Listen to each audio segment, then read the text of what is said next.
Pemirsa, saat ini saya sudah berada di Surabaya dan kami akan menuju ke Pasuruan untuk bertemu dengan Profesor Chairul Anwar Nidom sebagai peneliti yang berhasil menemukan penangkal virus corona. Profesor Nidom ini juga seorang guru besar dari Universitas Airlangga. Kita akan lihat seperti apa nanti. Kita perjalanan dulu menuju ke Pasuruan. Kurang lebih berapa lama, Pak? Sejam. 1 jam.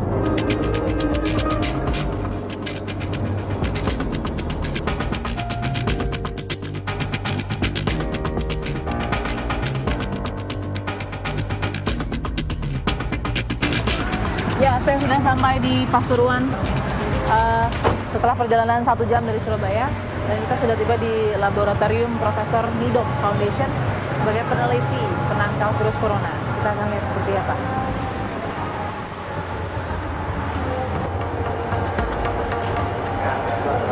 Assalamualaikum, Prof. Apa kabar, Prof? Baik. Halo, Bapak. Apa kabar? Oke, saya sudah sampai di laboratoriumnya Profesor Nidom. Nah, kenapa saya harus bertemu dengan Profesor Nidom yang mungkin Anda sudah dengar mungkin prior 2 minggu, 3 minggu sebelum kita dengar ada pengumuman positif virus corona yang diumumkan tanggal 2 Maret oleh Presiden Joko Widodo ya, Prof ya? Ya. Prof sudah cukup vokal.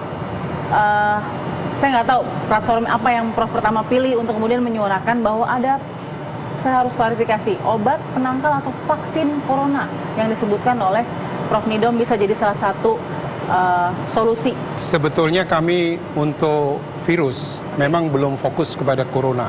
Oke. Kami peneliti muda ini sedang melakukan aktivitas untuk melakukan pengujian sebuah vaksin dan pengujian sebuah formulasi yang dirancang bersama-sama dengan Universitas Jenewa dan Lausanne untuk mengetahui ajuvan. Tahu-tahu ada berita di Wuhan tentang kasus corona. Indonesia tidak punya kesaktian untuk menolak itu. Jadi artinya bahwa bisa iya dan bisa tidak. Kalau iya, ya wajar bagian dari dunia. Kalau tidak, apa yang menjadikan bahwa Indonesia itu tidak terinfeksi oleh virus ini. Oleh karena itu saya selalu mengatakan bahwa tidak ada kata ajaib Indonesia tidak terinfeksi oleh virus ini. Tetapi permasalahan saat ini adalah seperti kita saat itu adalah kita seperti mencari jarum di atas jerami. Apa kita mau fokus mencari jarumnya atau menyelamatkan orang atau masyarakat yang mau lewat di atas jerami supaya tidak tertusuk jarum. Nah, saya melihat di situ nampak otoritas atau pemerintah belum menyentuh itu. Belum siap, belum menyentuh? Saya tidak tahu, belum menyentuh karena mungkin disibukkan mencari cara bagaimana deteksi. Kemudian yang kedua, begitu besarnya lalu lintas medsos, baik itu yang sejalan dengan kaidah ilmiah maupun yang macam-macam. Nah, jadi masyarakat itu menerima informasi sesuai dengan bagaimana ragam dari informasi. Kenyamanan dan kebutuhan masing-masing. Betul. Nah, saya pengalaman di flu burung, ini bisa berbahaya ini kalau masyarakat tidak ada pegangan. Oke, saya mau ngobrol lebih lanjut lagi dengan Prof Nidom, tapi saya ingin juga langsung mengajak pemirsa itu melihat isi dari laboratoriumnya Profesor Nidom Foundation ya. Kita akan menuju ke dalam ya, Prof ya. Baik. Jadi ini namanya preclinical laboratory, artinya pengujian laboratorium, pengujian semua spesimen yang sebelum masuk kepada uji klinis. Jadi umumnya pada dasar ditekankan pada hewan. Jadi semua bahan itu harus lolos dari. Jadi di sini banyak hewan untuk pengujian ya, betul. Prof ya. Kita boleh ke dalam. Ini ruang apa, Prof? Ruang pre-room. Pre-room. Iya. Jadi kita harus mengganti bagian luar. Ya. Sandalnya. Ya. Jadi harus mengganti bagian luar. Ya. Jadi bagian luar kita, terutama sandal dan sebagainya, kita sisihkan, kita pakai baju, kita siapkan. Ya.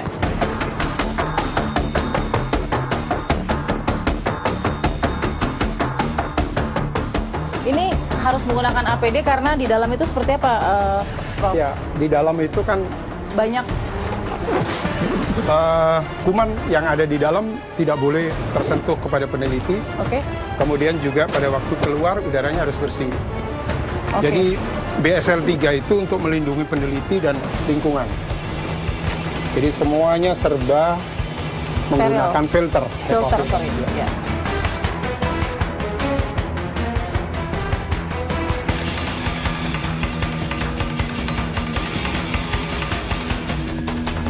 Ya. Oke, sudah pakai kelengkapan dari mulai kepala sampai kaki sudah aman ya Prof ini ya? Aman. Standar. Oke, kita ikuti prosedur. Ini standarnya sudah dilaksanakan.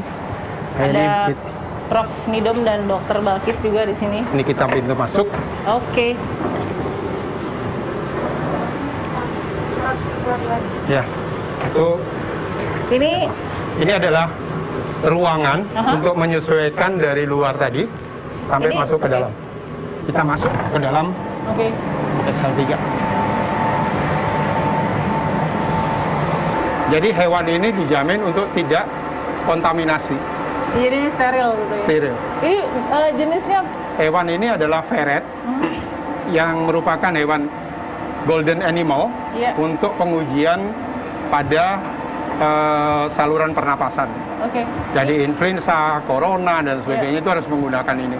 Ini dari Indonesia atau dari mana nih? Kita import ada 2 macam, Ya. yaitu import dari Shanghai, Cina, dan sama Belanda. Oke. Yang Belanda ini untuk grup kerjasama dengan grup Swiss. Oke. Jadi, Sedangkan- jadi ada berapa ekor ini Prof? Total kemarin ada 60 ekor.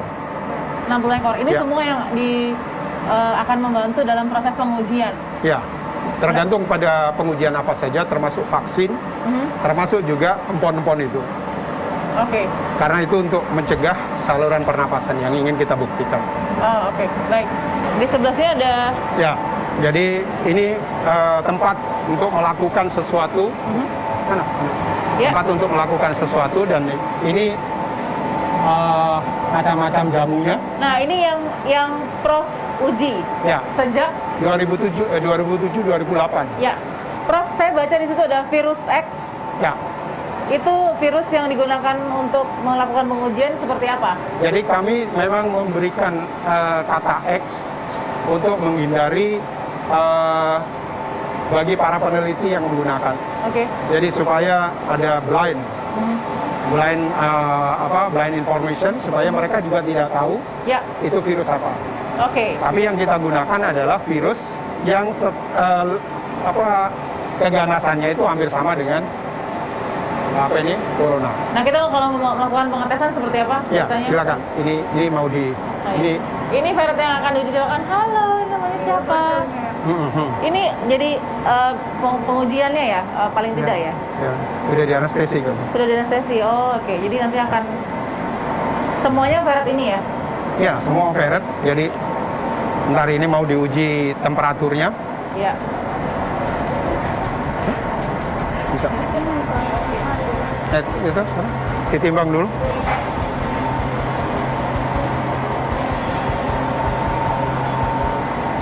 Penimbangan pada Penimbangan binatangnya ya? iya, pada ferret pada waktu di aplikasi. Nah, itu. Oke. Ini aman ya, Prof Ya. ya, untuk binatangnya ya. Ya, Ini Prof. ada dokter staff juga? Igor. Dokter Igor dan Dokter Balkis. Oke, boleh langsung dilanjutkan seperti Ya, apa? silakan. Dokter Igor ini sedang mahasiswa S2, juga program studi vaksinologi, sama dengan Balkis. Dengan Balkis Jadi sama-sama dua-duanya ngambil jurusan vaksinologi. Ah, oke. Oke, jadi prosesnya setelah ditimbang, Prof, Setelah ditimbang, terus kita lihat di anestesi ya? Oke. kemudian sudah di anestesi, kemudian diikuti dengan pemberian empon-empon dulu.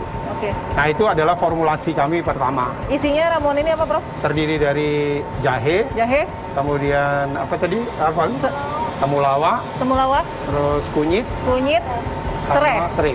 Oke. Nah, ini kami coba formulasi ini, Ya. kami berikan kepada ferret ini.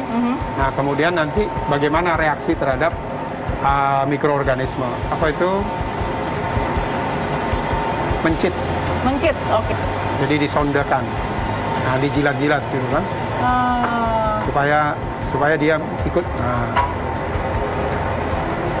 Oke. Dari Sama. Dokter Igor ini melakukan pengambilan virus langsung, ya? langsung infeksi virus. Virus X. Nah itu diteteskan di hidung. Nah itu tiap hari kita amati jumlah virus yang masih sisa di sana. Ya. Kemudian antibodi dan sebagainya, respon imunnya juga kita lihat sampai pada titik tertentu. Baik, jadi Sampai prosesnya 14 hari. sekarang dikembalikan ya, oleh dokter. Nah nanti 14 hari lagi hewan ini namanya sudah nanti besok dipantau terus. Kemudian sampai 14 hari itu endpoint namanya, bedah, diambil darahnya, diambil, lihat jantung dan semuanya. Baik, ini adalah ujung dari laboratorium, Ya. Prof. Oke, kita lihat ya seperti apa sih penangkalnya itu yang sudah diramu oleh tim dari Prof Nidom ya di BSL 3 ini ya. Prof, kita sudah dari dalam laboratorium tadi untuk melihat bagaimana proses injeksi virus terhadap binatang tadi. Sebelumnya dikasih dulu penangkal. Nah, penangkalnya mungkin tadi kita mesti tahu dulu, Prof, apa saja sih sebenarnya yang dipilih oleh Prof? Jadi ada tadi kunyit, ada serai, ini ada bumbu jahe, ada bubuk jahe, ada bubuk temulawak. Dan ini bisa ditambah macam-macam. Tapi ini adalah salah satu bentuk karena kami akan yang kami lakukan pada hewan. Nah, kemudian kami rangkai atau kami formulasikan dalam bentuk formulasi ini. Ini adalah campuran dari keempat bahan komposisi ini ya, kunyit, serai, jahe, biasanya kita sebut dengan formulasi 1. Nah ini nanti kita uji coba, sedang kita uji coba dengan berbagai macam virus yang nilai patogenisitasnya mirip atau lebih tinggi daripada coronavirus. Wow, berarti bisa diharapkan bisa menangkal yang mematikan. Tapi saya mau tahu dong, Prof, level harapannya ini seperti apa sih, Prof? Level of confidence sembuhnya atau penangkalnya seperti apa? Jadi virus yang kami gunakan adalah yang highly pathogenic, di mana sasaran akhir dari virus itu adalah di paru-paru dan biasanya fatal.